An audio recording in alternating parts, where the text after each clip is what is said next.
Sejam bem-vindos ao canal. Participe da palavra revelada no Santo Culto a Deus, gravada no salão de reuniões da Congregação Cristã. Participe na comunhão. Deus abençoe a todos.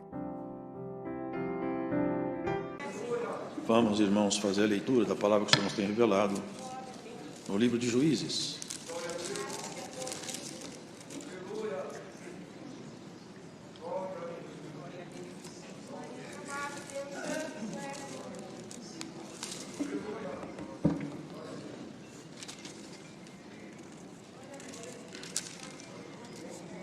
No capítulo de número 6, irmãos.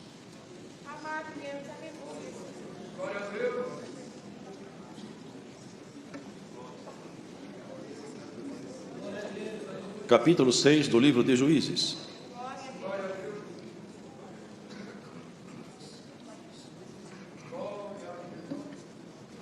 Iniciemos a partir do versículo 11. Então o anjo do Senhor veio e assentou-se debaixo do carvalho que está em Ofra, que pertencia a Joás, a Biasrita. E Gideão, seu filho, estava malhando trigo no lagar, para salvar dos midianitas. Então o anjo do Senhor lhe apareceu e lhe disse: O Senhor é contigo, varão valoroso. Mas Gideão lhe respondeu: Ai, Senhor meu, se o Senhor é conosco, porque tudo isso nos sobreveio? E que é feito de todas as suas maravilhas que nossos pais nos contaram, dizendo: Não nos fez o Senhor subir do Egito? Porém agora o Senhor nos desamparou e nos deu na mão dos midianitas. Então o Senhor olhou para ele e disse: Vai nesta tua força e livrarás a Israel da mão dos midianitas. Porventura não te enviei eu? E ele lhe disse: Ai, Senhor meu, com que livrarei a Israel? Eis que o meu milheiro é o mais pobre em Manassés, e eu, o menor na casa de meu pai. E o Senhor lhe disse: Porquanto eu hei de ser contigo, tu ferirás aos midianitas como se fossem um só homem. E ele lhe disse: Se agora tenho achado graça aos teus olhos, dá-me um sinal de que és o que comigo falas.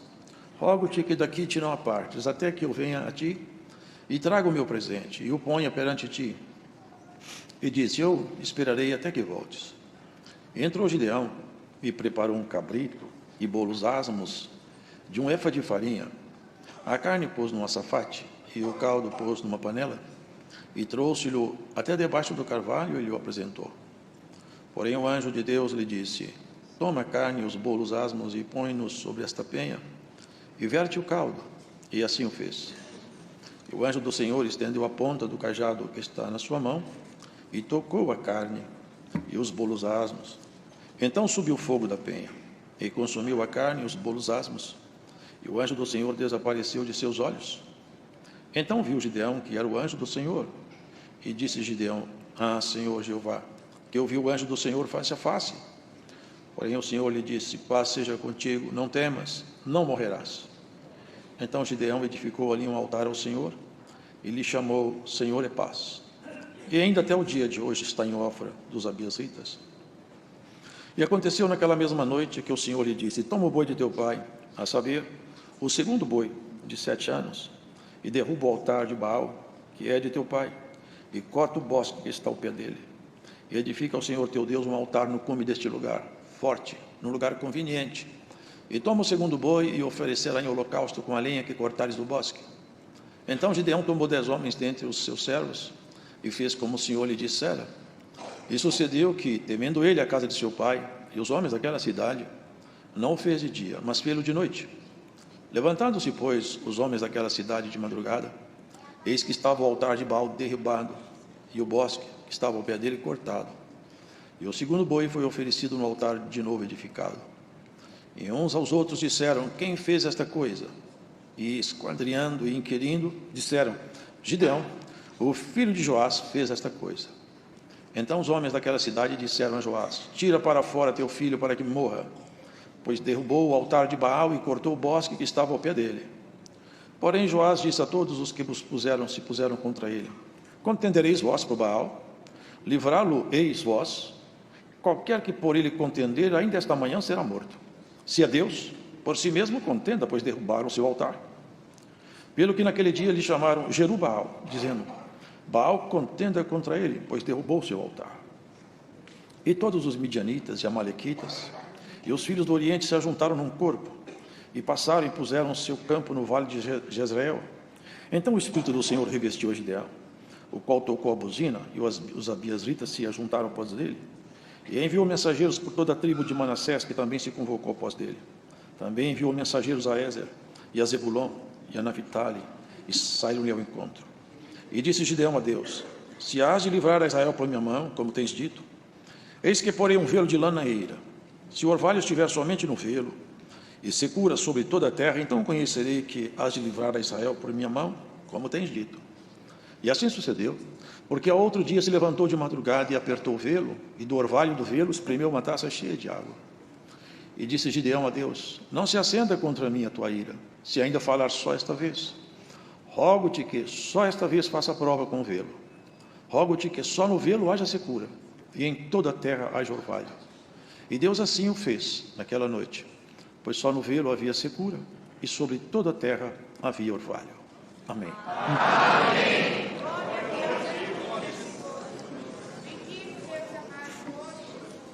O povo hebreu, os israelitas, conheceram o Senhor Deus, e a eles o Senhor beneficiou com muitos sinais, fez prodígios, fez maravilhas, caminhou com eles, e num espaço de 40 anos, os sapatos não envelheceram, e um maná caía do céu, e eles tinham alimento, nada lhes faltava, ainda que eles achassem que lhes faltava tudo.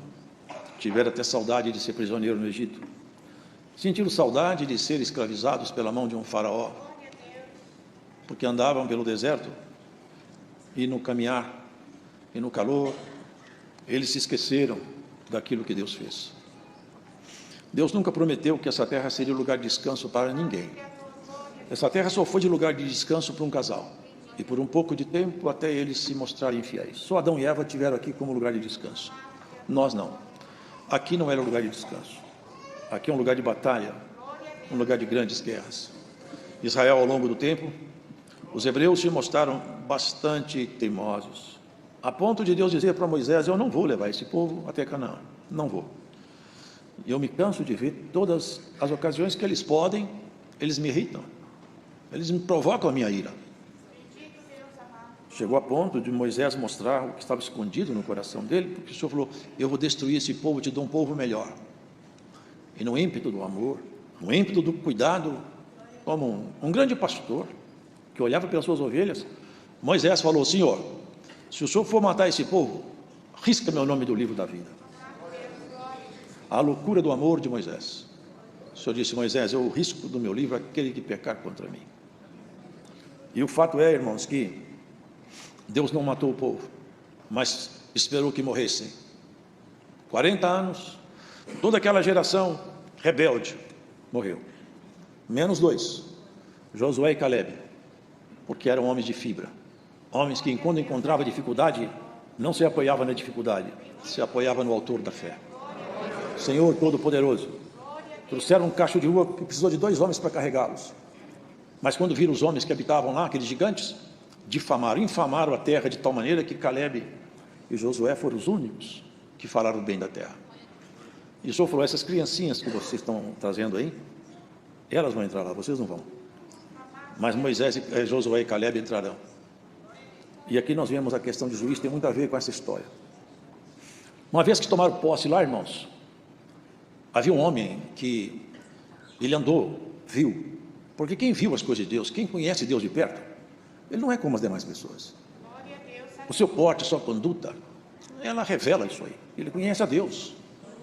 Até na desobediência, Jonas, num barco que o mar se agitou de tal maneira que Deus estava irritado com ele, vocês se lembram? E as ondas agitando, e jogaram um mantimento fora, jogaram tudo fora, mas não tem jeito, o mar não acalma, fica cada vez mais raivoso. Eu sei por causa de quê? Porque eu sirvo Deus que fez o céu e a terra. Estou desobediente nesse barco. Só tem uma saída para vocês: me joguem no mar. Irmãos, reconheceu ali. E aí a história dos irmãos já conhecem. Aqui, irmãos, nós percebemos aquela região de Canaã, Josué estava lá.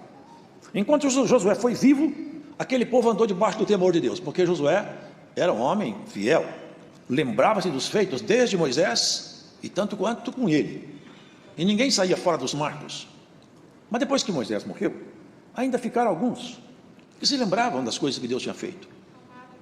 Sabe, irmãos, nós que temos e carregamos a fé em Cristo, devemos imprimir em nossa família, onde nós estamos, a nossa segurança na nossa forma de dialogar, falar e viver com nossos familiares. Nossos familiares têm que sentir a segurança de Deus refletida em nossos atos e palavras. Quando uma família percebe no pai e na mãe a segurança da fé, aquilo passa para os filhos. Josué, aqueles mais antigos também, mas depois Josué morreu, depois os mais antigos morreram, aí ficaram os jovens, e a coisa desandou. Começaram então a se perder. E nós vemos aqui isso. Todas as vezes que Israel se afastou de Deus, pagou caro, com lágrima e com grande sofrimento. O homem longe de Deus é um coitado. A mulher longe de Deus é uma infeliz. A nossa felicidade está amarrada para sempre com Deus. Nunca seremos felizes longe dele. Nós saímos dele e vamos voltar para ele, e ele é tudo para nós. Quem não tem Deus não tem nada. A palavra fala: o que adianta um homem conquistar o mundo inteiro se ele perder sua alma? O que adiantou tudo? Mas se ele não tiver nada, como aquele mendigo na porta daquele rico, o Lázaro, não tinha nada, mas quando tombou encontrou tudo. O que ele não tinha aqui, ele encontrou definitivamente lá, e o que tinha aqui, perdeu definitivamente acolá. Aqui, irmãos, Gideão expressava todo o seu sofrimento, porque juntavam-se aqueles povos em redor, amalequitas e outros mais, e eles tomavam toda a produção. Eram muitos. Eles tinham camelos, soldados armados, vinham como uma nuvem de gafanhotos, tomava tudo, levava o gado, destruía a plantação, tudo que eles colhiam levava. A miséria habitou lá dentro, mas habitou lá porque eles se afastaram de Deus. E quem se afasta de Deus, a miséria visita ele. Às vezes não visita a miséria financeira, mas a pior das misérias visita. A sua casa vira uma casa pichada e abandonada, antro de espíritos estranhos e de sentimentos perversos. Ele tentou salvar a produção, tentou. E aqui nós vemos uma coisa interessante, um teste que ele fez. Vocês perceberam aqui? Aqui é conhecido esse teste, né?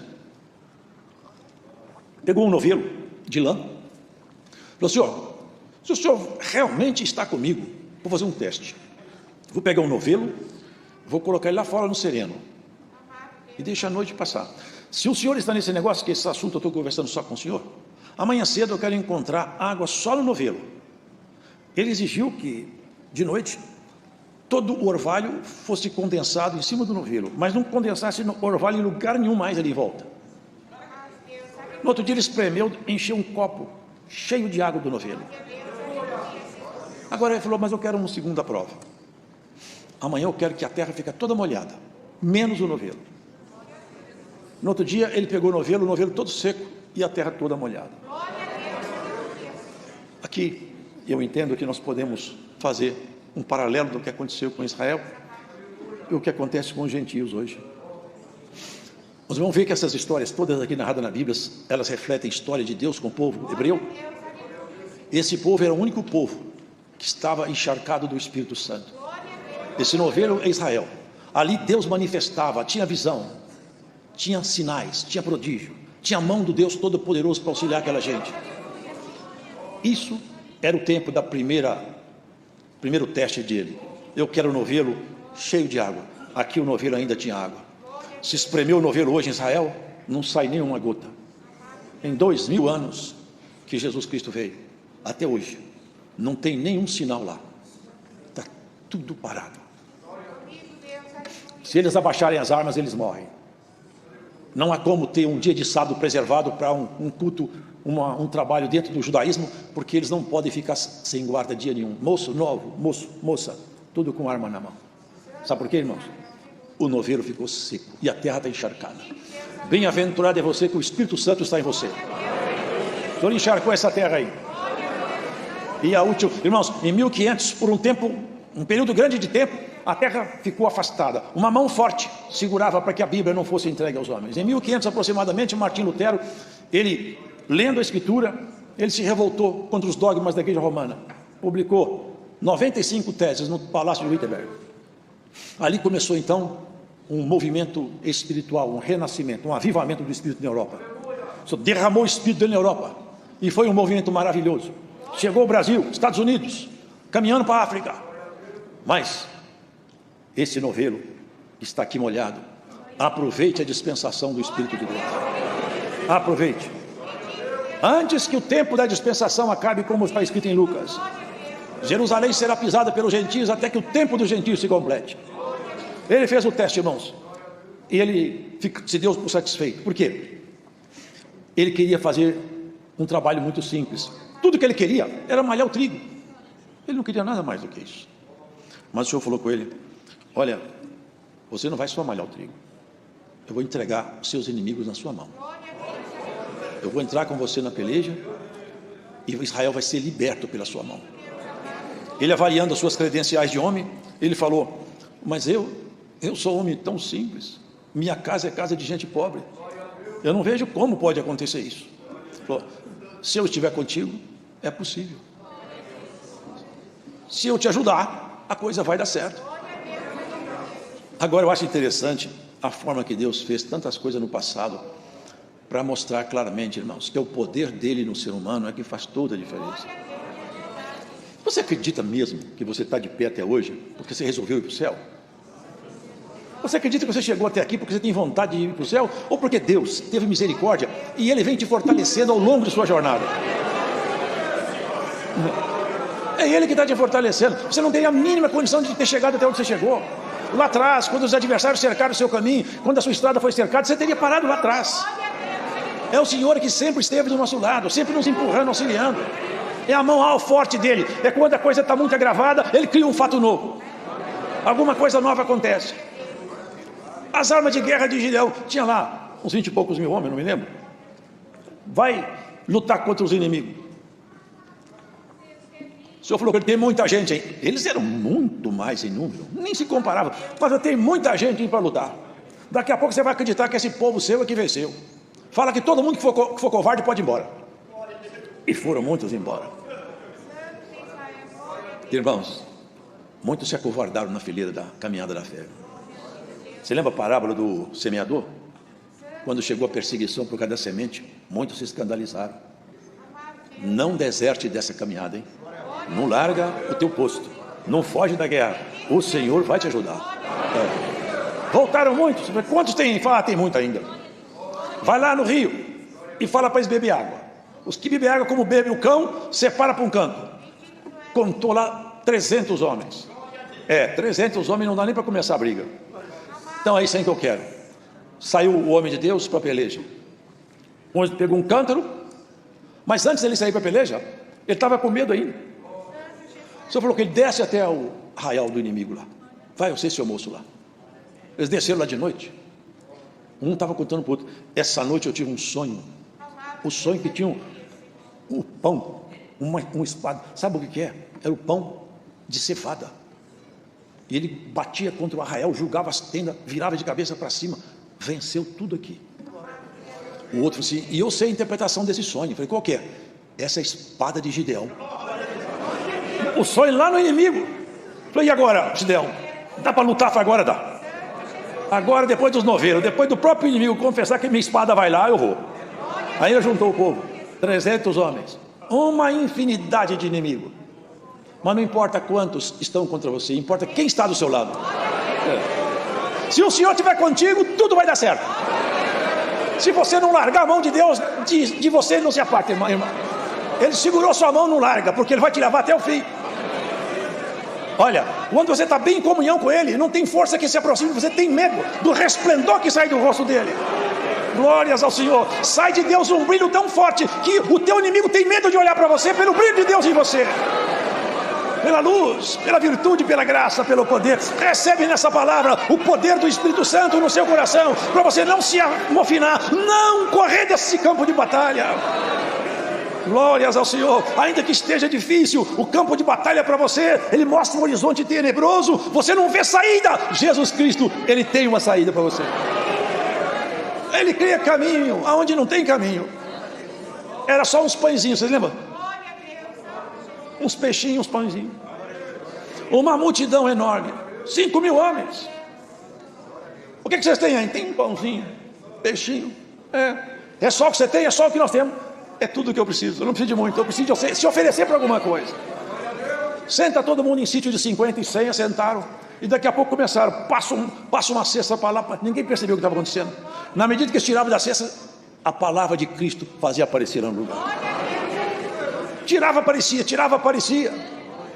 E pode ter certeza de uma coisa, é uma palavra um pouco pesada, mas você vai escutar. O que o inimigo levou embora, Cristo vai colocar no lugar muito mais. Muito mais. Glórias ao Senhor. Alguém que assiste este culto, o prejuízo foi grande na tua casa, Cristo vai colocar muito mais aí, do céu, não da terra, de cima e não de baixo. Glórias ao Senhor. Vai vir virtude, revelação, vai vir dom, vai ter movimento espiritual, até onde o diabo cercou, amarrou e prendeu e fala, nunca mais volta para a fé. Volta esse ano para a fé. Esse ano essa palavra sai daqui e vai buscar aquele que está longe, preso, amarrado, acorrentado na treva. O Senhor buscará. Ninguém impede o operar do Senhor. Gideão pegou uma... Irmão, as armas de guerra, eu acho muito interessante como fez Josué para conquistar Jericó. As coisas que Deus faz. Ele pegou lá um cântaro, uma trombeta e uma tocha. 300 homens. Ficou em volta, eles ficaram em volta do arraial, aquela multidão. E tinha mais ainda que eles eram aliados dele. O que eu fizer, vocês fazem. Quebrou o cântaro. Quando eu fizer, vocês fazem tudo igual. Ele quebrou o cântaro, fez um barulho, porque na noite todo mundo dormindo, um cântaro quebrado faz um barulho. Mas não foi um cântaro. Quando ele quebrou dele, 300 cântaros quebraram. Quebraram os cântaros. Se você quebrar o cântaro e tocar a trombeta, a vela não apaga, a luz não apaga, irmão. Glórias ao Senhor. Muitos quebraram os cântaros, rasgaram o coração na caminhada da fé. Quantos encontrando Jesus passando, gritavam, Jesus, tem misericórdia de mim. Eu tenho. O que você quer? Eu quero enxergar. De você eu quero andar. Tocava, leproso, punha a mão em leproso. Aonde ele passou, quem rasgou o coração, tocou nele. Abra seu coração para o Senhor.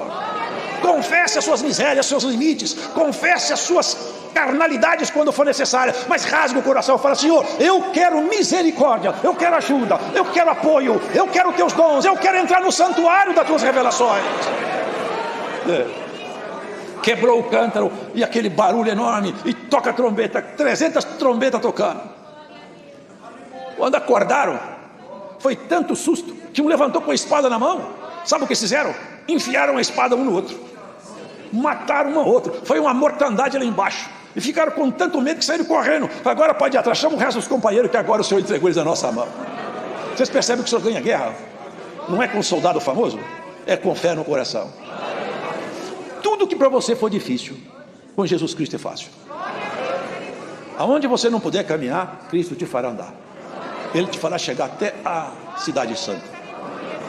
A proposta dele conosco é essa, irmãos.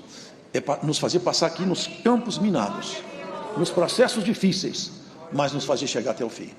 Se Deus não conseguisse levar você até lá, Ele teria falhado. Mas Ele não falha nunca. Se você se afinar em comunhão com Ele, mantiver sua comunhão estreitada com Ele, Ele vai te levar até o fim da sua jornada. Não importa quais sejam os seus obstáculos, Ele vai te ajudar. Gideão, irmãos, ele deixou uma história registrada aqui, de que ele era um homem simples, ele não tinha nada a oferecer, mas o Senhor falou, como você se dispôs a, entre os seus irmãos, a malhar o trigo, a proteger sua casa, eu queria só um coração voluntário, o seu coração já me serve. Ele pôs uma carne em cima de uma pedra, e vocês perceberam o que nós lemos? Não saiu o fogo do bastão, saiu o fogo da pedra. A pedra queimou a oferta. Essa pedra acompanhou Israel todo o tempo no Egito, e essa pedra acompanha você também. Dela sai água, dela sai solução, e ela é a base da construção da sua casa. Se você constrói sua casa em cima dessa pedra, não tem nenhum terremoto que abala a sua casa. Não há nada que tira você dos caminhos santos. Essa é a pedra fundamental, que os escribas e os sacerdotes não gostavam, não gostaram dele, mas aquele povo simples construiu sua casa nessa pedra, e nenhum deles foi grandemente abalado, nem a morte assustava eles mais. Eles conseguiram construir uma casa em cima de uma pedra que queima a sua carne. Como queimou a oferta de Gideão, essa pedra queima a sua carnalidade, queima a sua natureza humana caída e faz aparecer em você uma natureza ressuscitada. Jesus Cristo vai ressuscitar coisa em alguém por essa pregação. Glórias ao Senhor. Ressuscitar sentimentos que morreram há muitos anos. Hoje, por essa palavra, vai ser ressuscitado em você sentimentos antigos que foram mortos ao longo de sua jornada. O Senhor vai ressuscitar coisas em seu coração para o louvor do seu nome e queimar alguma coisa que tenha atrapalhado você de ser feliz com Cristo. Entre você e Deus não tem muito segredo. É só sinceridade, fidelidade, amor, é só isso. Deus não te pede muita coisa. Qual que é o pedido de Deus conosco? Me dá o seu coração. Só isso. Agora, nós pedimos muita coisa. Toda hora nós estamos pedindo a Deus. Pouco nos agradecemos. Poucas ocasiões nós somos capazes de entrar num quarto, fechar a porta e falar: Senhor, hoje eu não vim te pedir nada. Hoje eu só quero te agradecer. Pelo sol que se levantou, pelo ar que eu respiro, porque eu te conheci, ou melhor, que o Senhor se revelou a mim, porque eu nem podia te conhecer mesmo se o Senhor não tivesse revelado-se a mim. Te agradecer porque eu espero um dia morar contigo. Te agradecer porque eu também já chorei bastante, mas também o Senhor já me consolou muitas vezes. O lenço de Deus não desce do céu. O lenço de Deus, ele pega emprestado aqui na terra. Tem muita gente chorando e de repente vê um consolo, ele não sabe, aquilo era o lenço de Deus do seu lado, te ajudar. É o lenço de Deus para te amparar, para te ajudar. Você tem muita lágrima, Deus tem um lenço perto de você para você. Ele vai consolar a sua lágrima. Você está sozinho? Você está sentindo medo? Ele vai tirar seu medo. Ele tira seus espantos noturnos. Gideão viu o favor pela mão do Senhor. Gideão encontrou, não em si mesmo, em Deus, o poder que ele não tinha. Vocês perceberam que foi lido aqui para encerrar a palavra? O Senhor apoderou-se de Gideão. Vocês entendem isso aqui? Se nós damos espaço, porque primeiro o Senhor foi testando ele foi testando Deus. Quando eles chegaram num ambiente de fé, ele acreditou no Senhor. Se você agora que você está acreditando em mim, eu vou tomar posse do seu coração para fazer uma obra. Deus vai te provocando até você confiar nele um pouco mais. Quando você confia, fala: agora eu vou tomar conta do seu coração melhor. Vocês acham que Davi matou um leão? Vocês acham que ele matou um urso? Um moço novo ainda? Porque ele era muito valente só? Ou porque alguma coisa sobrenatural aconteceu? Ele matou um leão, sabe por quê? Porque dentro dele um outro leão mais poderoso tomou lugar. Ele matou o urso porque um poder maior tomou ele. E na hora dele enfrentar o leão, quem já viu um leão de perto, já viu a cara desse tamanho, irmão. Não dá para lutar com aquele bicho com uma faca na mão, não dá. Mas quando Deus está dentro de um homem, é tudo possível. Você aceita essa palavra hoje? Deus vai fortalecer você por essa palavra. Ele está te provocando. Você vem um pouco mais para perto, que daqui a pouco o Espírito de Deus se apodera de você. E você vai ver que o gigante vai virar um anão. Vai virar um anão. Você está vendo um mar, é um ribeiro que você passa a pé. Glórias ao Senhor. É uma montanha, agora daqui a pouco vai virar um monte que você chuta e passa por cima. Bendito seja o Senhor. Tudo é possível para aquele que crê. Isso é coisa maravilhosa. Só vai te provocando. Vem mais perto, aproxima mais, até que você fala um dia: Senhor, eu pulo nos teus braços agora. Eu me arrebento todo, o Senhor me abraça aí. Você não se arrebenta não, o Senhor te abraça aí. Quando era criança, minhas meninas eram pequenas, eu falava com eles: punha na mesa, pula aqui no papai. Eles pulavam e sabia que eu não ia deixar eles cair. Papai não vai deixar vocês cair. Pode pular. Seu pai não vai deixar você cair. Vai te abraçar, segurar na sua mão. Se ele não quisesse que você chorasse, ele não deixava você chorar. Mas só que no seu choro, você fica melhor. Quando você perde, você aprende a ganhar. Se você tivesse só vitória, você seria uma pessoa medíocre. Seria uma pessoa mesquinha, orgulhosa, vaidosa, soberba. Mas como você já perdeu muitas vezes, você já sofreu muitas vezes, você já teve revés da vida, você sabe olhar para você e falar: não é em mim que está a graça, é em ti, Senhor. É de ti que vem tudo. Davi falava: eu não matei leão, eu não matei nenhum gigante por mim. Eu vou a ti em nome do Senhor dos exércitos. Eu sei em quem que eu confio. O gigante com aquela espada na mão. Já pensaram, irmão, uma cena dessa? Você vai vir aqui, um menino, nem armadura não tinha, um menino, você vem em mim com essas armas todas. Eu vou a ti em nome do Senhor dos exércitos que você afrontou, e eu não gostei de você afrontar os exércitos do Senhor. Gideão já passou, Davi já passou, agora é a sua vez. Agora é a sua vez. Vamos avante, que Cristo vai nos ajudar. Repouse sobre você A calma dos que conhecem o Senhor. A coragem daqueles que já viram o poder de Deus trabalhar nos seus irmãos.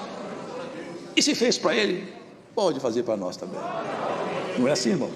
A nossa fé vem por comparação também. Fez para aquele irmão. Deus pode fazer para mim também. Tem irmão que já alcançaram milagre assim. Irmão, vem cá, testemunho. Eu estava com isso aqui. Deus me curou. O irmão sente, fala, eu estou igual. Você curou ele, curou eu também. De repente alcança a fé, o Senhor fala, já deu para a gente aproximar, eu vou te curar também. Não desista de caminhar com o Senhor. Não fica longe dele, fica perto. Quando ficar com medo, segura na mão dele. Quando ficar assim, oprimida, desprezada, lembra de uma coisa: você não é a primeira, você não é o primeiro. O Senhor falou, no mundo vocês vão ter muitas aflições, mas vocês vão vencer todas elas. E para encerrar a palavra mesmo, o que eu acho nessa história tão terrível, irmãos, que não dá para pregar aqui, mas só para os irmãos meditar em casa, é que esse homem escreveu toda essa história com Deus, fez Israel se libertar da mão dos inimigos, foi vitorioso em tudo. E quando os homens então viram tudo que Deus fez por ele, falaram assim, venha reinar sobre nós você, Gideão. Eu não quero. Seus filhos, meus filhos também não, nem meus netos vão reinar. Reine o Senhor sobre vocês. Eu não quero. Mas lá na frente, um filho de Gideão, chamado, acho que era Abimeleque, não me lembro, ele quis reinar. E para reinar, sabe o que ele fez? Matou seus irmãos. E reinou. Mas seu irmão mais novo fugiu. Em cima do monte ele fez uma parábola chamada parábola do Jotão. Fez comparação com as árvores. Um dia o cedro pediu para ser governado, foi falando, chamou para governar a oliveira, ela não quis, a videira, a figueira. Aí depois chamou o espinheiro, que era ele, Abimeleque. Se vocês fizeram certo, Deus abençoar vocês.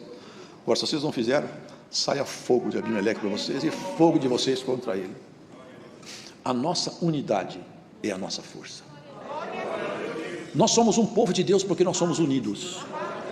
Nenhum corpo é corpo se tiver um pedaço de um pé de um lado, mão do outro. Só somos corpo porque nosso corpo está junto. Nós somos um povo só. E sob nós não há nenhum governo humano. É o governo divino. Guardem isso. Muitos saem de nosso meio e querem fazer governo paralelo. O governo sobre nós é o governo de Jesus Cristo, nosso Senhor. E esse corpo aqui não está dividido. Deus seja louvado. Vamos agradecer a Deus em oração. Antes de sair, deixe seu like. Ele é muito importante. Através dele, o YouTube envia esse vídeo para que outras pessoas também possam ouvir esse recado de Deus. Saudamos a toda a Irmandade com a paz de Deus. Faça sua inscrição no canal e participe da Palavra de Deus todos os dias. Deus abençoe a sua vida.